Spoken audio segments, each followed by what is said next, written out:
Hi, I'm Carrie. Welcome to my channel. Today is episode 2 of the 365 Tarot Spread series. This is where I choose a spread to the corresponding month that we're in and work through it here on camera with you. So we are going to choose a spread for the month of February. And I'll speed this up until I get to the page that I feel like stopping on. It's not like I am reading through these spreads or anything like that. I'm just like gauging energy, feeling when my hand tingles and that sort of thing. And then that's the spread I choose. So let's go ahead and get started. I think I'm going to stop right here. I just felt this like this is the one that we need to do today. This is the Snow White spread. On this day, Snow White was released on this day in 1938. The German fairy tale of the girl pursued by the jealous queen, fed a poison apple, and kissed by a handsome prince earned a standing ovation from a glittering star-studded crowd. Summation of the spread. The questions of this spread are inspired by the themes and symbols of this iconic fairy tale. Cast your cards. Whistle while you work and cast your cards with the light touch in the shape of a ruby red apple. And I'm going to pause this right here so you can, or I'm going to hold this right here. You can pause the video and screenshot this if you have the book. Play along with me. We are on page 42 on February 4th. This is a 10 card spread. And I'm going to go ahead, let's mark this page. I'm going to go ahead and see about picking a deck first, and then we'll shuffle the cards and start reading this spread. So I pulled out 2 decks from my collection. This is the Old Style Tarot. This is put out by US Games by Alexander Ray. I thought just because of the old world feel of this, the idea of Snow White and that time period, I thought maybe this would be a good one to use. And then the other one I pulled out is by, I think this is Lo Scarebeo, yes. And this is the Once Upon a Time Tarot. And this is just so cute and adorable. And this is a little bit smaller than this one. And considering this spread is 10 cards, I think I'm going to go ahead and use this Once Upon a Time Tarot and see how it would read for this spread. I'm going to get these shuffled up, and I'm going to do my best to put this in an apple shape, but it's going to just depend on the space I've got here. So let's see what I come up with, and then I will be back to interpret the cards in just a minute.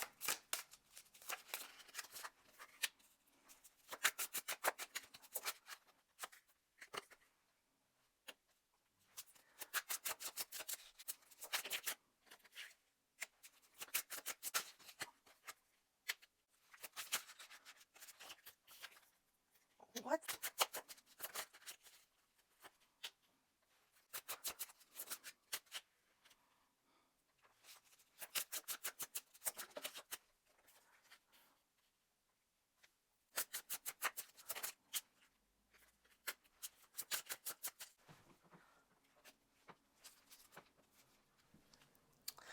Okay, so I have all the cards laid out here, and what I find really interesting, and it's easy to determine with this deck because of the way each of the suits in that are colored, is I've got 2 majors, 2 swords, a cup and a pentacle, and then all these wands. So every aspect of the tarot is here in some form, just more in one than the other. So there's a representation of every suit. So that's good. And I didn't think of anything specific when I was pulling these cards. I just thought in general terms of, what does Spirit want me to know in regards to this Snow White spread? Because I didn't really have anything to focus on. The spread didn't talk about focusing on any specific thing or niche or anything like that. So I just left it wide open. So this is just basically a wide open interpretation, and we'll see where it ends up taking us. It's interesting that all the wands, because I tried to do the apple shape and hopefully you could see it all, but the wands are all here at the top. And this is talking about things that are lost and that sort, which we'll get into as we go through the cards. And then the swords and the cups and the pentacles, that, you know, there's a little sprinkling of everything down in the bottom half of this apple shape. So I found that interesting. So let's go ahead and get started. So card number 1 is the miraculous birth of Snow White. So what is possible? And it's the 8 of Wands card. As soon as I saw this card, what I felt was anything and everything is possible. It's all going to depend on what I'm sending out there. The focus that I have, the direction that I'm pushing that focus, there's where my possibilities lie. I'm not limited by anything. I don't think that 8 of Wands has any kind of limiting energy to it. So whatever I choose to send out there to get results for or to put my energy towards is possible for me. Then we have question 2, death of her mother. This is what feminine wisdom has been lost. What feminine wisdom has been lost? So since this is the moon and it's Little Red Riding Hood. First of all, since it's Little Red Riding Hood, you can see the innocence is lost, number 1. But since it's the moon card, which deals with that intuition that is underlying, but fear is overtaking that, and there's illusions happening because everything is not as it seems yet, and you're not trusting anything. So I would see this as trusting your intuition, that feminine intuition. Everybody has it, but since it's regarding the feminine wisdom, trusting that intuition and letting the illusions of society or letting the illusions of some things or fear that is happening or in your life is pushing your intuition further and further down. And you're stepping further into the darkness of fear than trusting where you are being guided. And that's what I would say is the wisdom that is currently being lost. And you need to step back into that trust of that intuition. In order to get back to that trust, we have to maybe regain a little bit of that innocence, because when you were young and you believed in anything and everything. I hope that makes sense. That's the way the wheels are spinning in my head. Okay, so card number 3 is the evil stepmother. What is my greatest challenge? Playing well and getting along with others. And the reason I say that is because that was always marked in my 1st grade and 2nd grade report card, back when you used to get those pamphlets that opened up. Does not work and play well with others. Always had an X on it. So maybe what my greatest challenge is realizing that I don't have to battle against everybody. Every person that enters my life in whatever field I'm in or whatever I'm pursuing, I don't need to see them as an additional challenge. I can just maybe see them as a partner, as someone to bounce ideas off, and not see it as, well, they have more than me, so I've got to strive to have more than them kind of thing. So I thought that was really fitting to come out in that position. And card 4, the murder of her father. What masculine wisdom has been lost? This is really interesting that the 4 of Wands is the masculine wisdom that is lost. The 4 of Wands represents that, small success. You've made it this far. Give yourself a pat on the back. But it also represents the security of your home, the security around the home. And so maybe there wasn't that stable security for me from the masculine viewpoint of my home when I was a child, since this is a fairy tale spread, and a little bit of that nurturing, that security, that, hey, you've done a good job, has been lost since childhood. That's how I'm going to see that card, because that's how it actually relates to me. I'd love to hear in the comments how this would relate for you and masculine wisdom being lost, how you would read this. But since I'm reading this like for myself, that's what I would see with that. That, hey, you've done a great job, that you get from your father, or that you get from that masculine presence to give you that encouragement and that sort of thing, is gone and never had. So that's how I would see that. Okay, what are we at? Question number 5. Imprisonment of Snow White. What holds me captive? 7 of Wands. I could unpack so much, so many things in this 7 of Wands card. I never thought this spread would be this personal. Honest to God, I didn't. I thought it would be a light and fluffy spread to do, but little did I know. Okay, so what holds me captive? The 7 of Wands, I feel, is constantly having to defend where I'm at, defend what I do, standing up for myself, over-explaining myself. And I used to do that a lot. And I've really tried to embrace, especially, I'll say since I turned 50, but definitely in the past couple years, to not explain myself. I don't care if you like me or not, nor do I care if you understand me or where I'm coming from or not. So, but it does kind of hold me captive sometimes when people don't understand the position I'm coming from, or feel like I have to explain myself to them and my choices and that sort of thing. So this makes absolute sense to me. We're down here at question 6, expulsion of Snow White.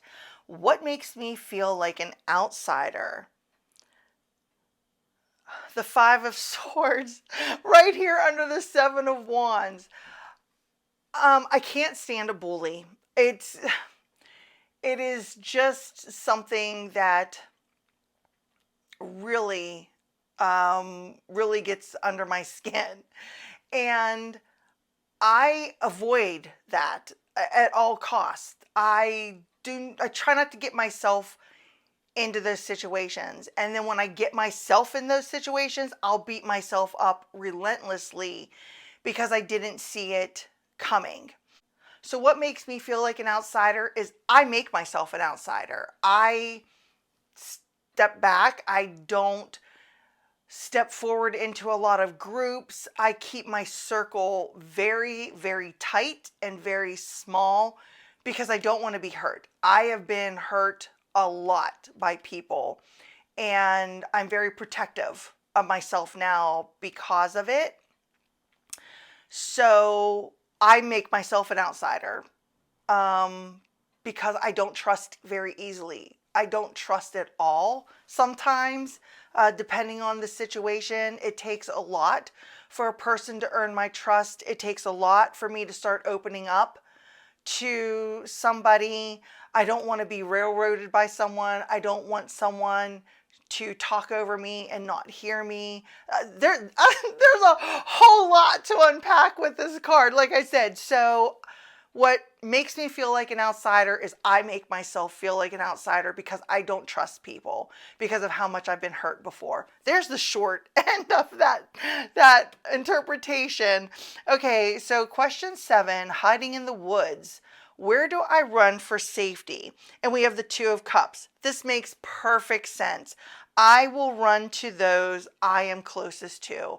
I will run to those that I have that bond with, that I know I can trust wholeheartedly, that is not going to take something I say to them and turn around and say it to another. And like I said, my circle is small and tight. So that's who I turn to, is I turn to that small circle of friends or family or whoever that, fits that vibe for me. So question number 8, meeting the dwarfs. Who are my allies? Who are my allies with the 8 of Pentacles? I feel like it's those that work at having a relationship with me. They put time, they put effort, they have gotten to know me, they have worked at the relationship that we have with each other. We've learned from each other in our relationship. This is friends, this could be family, it could be anybody, but we have learned from each other, and we have listened and taken time to build the kind of relationship that we want to have with one another. So I don't feel like an outsider with them. And then question 9, the poisoned apple. What lie do I believe as truth? What I feel with this card is the lie that I believe is truth being the Knight of Swords. I'm constantly representing myself as the Queen of Swords. I'm not a heart on your sleeve type of person. I'm very cut and dry, very truthful, but I'll listen to you at the same time, offer that advice. It's not quite as compassionate as a Queen of Cups. So I think with this being the Knight of Swords, the lie that I believe is truth is that I can be cutting. I can sometimes serve up that truth in too harsh of a manner, or that I maybe speak out of turn too often. And honestly, that's not the case, because I'm pretty, at least as I've gotten older in life, I'm more reserved in what I say, who I say it to, and how I say it. So I can avoid these confrontational escapades over here. So maybe what I believe as truth that's in a lie is that I'm not as harsh as I think I come off. And I don't need to keep apologizing for that either. So that's how I'm going to take that Knight of Swords. And the final card, number 10, is the Kiss. What does love teach me about life? And I love that it's the World card. It's that all endings have a new beginning to them. As one chapter ends, another chapter's beginning. If I just look at my 28-year marriage, we have had many chapters that have ended and a new one start in this 28-year cycle of our marriage. And that is what love has taught me. Just because the chapter ends doesn't mean that it's over. There is something better and something else to grow into right behind it. So you'll have to let me know what you thought of this spread, what you thought of using this deck for this spread.